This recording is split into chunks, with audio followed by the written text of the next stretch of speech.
Coeur d'Alene, Sandpoint, Moscow, Nampa, ISU, people are standing just like we are here at Candlelight Vigils. We're asking the legislature to not be silent anymore, to not silence us anymore. We want to be heard. There needs to be a hearing. The purpose is to add gender identity and sexual orientation to Idaho's human rights law. You can be fired for being gay in Idaho. You can be thrown out of your apartment. You can be bullied. In Pocatello, they had 2 suicides just recently. Teenagers who just couldn't take it. If it's legal to discriminate, then that means that something must be wrong, right? Why is the state not listening to the citizens? So here we stand in silent vigil for the people who have not had the ability to live their lives as they needed to or as they are, and to ask the legislature to pass this law. 8 years ago, Safe Schools Fair Employment started. It was a predecessor of Add the Words, and 3 years ago Add the Words started every year having an event trying to show the whole state. We're being photographed here, and we will join with everyone else showing our legislators that we care. It's important to us. They need to pass it. 56% of the people in Idaho believe now that there should be gender identity and sexual orientation added to Idaho's human rights laws. And they also believe that same-sex couples should be married. How about that? Gasp. Okay, now Rebecca Rod here has put a nice program together. And she's going to start talking about what she has planned for this event too. Well, Jim has done work for so many years going back and forth between Moscow and Boise. And so he's done a lot of work with the folks down there. I have not been down to Boise, but he's been involved with Add the Word for how many years? For 4 years. 4 years. And many of you have probably seen in the newspapers and stuff the really concentrated effort that's going on there now. And they've got folks standing in the State House every day, standing in front of doors, with their hands over their mouths to represent the silence that we all feel. And in a way, it's the silence of the legislators, too, to not come forward and do what they should do. It's been 8 years. People have been asking nicely. They've had sticky note campaigns, all kinds of campaigns to nicely ask about adding sexual orientation and gender identity to the the Idaho Human Rights Act. So, as Jim said, this is a statewide effort that just sprang up in the last couple of days to get these kind of vigils going in cities.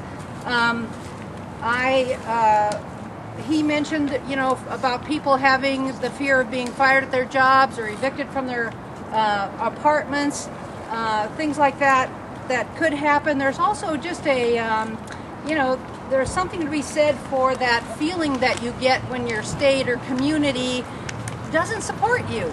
When you get all these messages, like he said, just in the last probably less than 3 weeks, there have been 2 teenagers who've committed suicide because of harassment and bullying around their sexual identity or orientation. Is it Pocatello, both of them?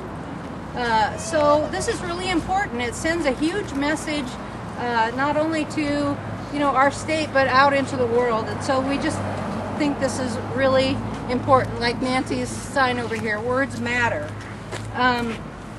So what I've done is write a little litany here, a little call and response thing. It's on the second page of your thing, and I'll read one line, and then you can respond with add the words Idaho. And think about the folks that you know that are affected by this. We all have somebody we know or related to that are affected, and sometimes we don't even realize fully how they are affected. But I've tried to convey some of that here. For the counselor in the community college who's afraid of getting fired if anyone finds out he's gay. Add the words Idaho.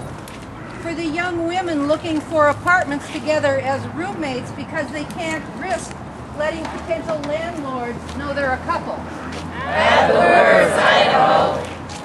For the elementary school boy who is laughed at and ostracized by his peers because he likes wearing his pink shirts the best. Add the words Idaho. For the middle-aged lesbian who's kept the company's books faithfully for 23 years but has never befriended any co-workers because she still fears losing her job if they find out. Add the words Idaho. For the closeted lawmaker who year after year votes against pro-gay legislation so that no one will figure out he's gay. Add the words Idaho. For the high school cheerleader who comes out as gay and is harassed so badly and continuously by her schoolmates that she ends up committing suicide. Add the words Idaho. For the transgender man trapped in his car after an accident who fears what treatment he may or may not receive from his rescuers when they discover his body is still female. Add the words Idaho. For the working woman whose female spouse and 2 kids are not allowed to be on her health insurance because they're not really family. Add the words Idaho. And join me in this last one, please. And for everyone whose sexual orientation or gender identity, however expressed, keeps them locked in lives of fear and inequality so that it's difficult for them to be fully who they are. We ask today that our legislatures add the words Idaho.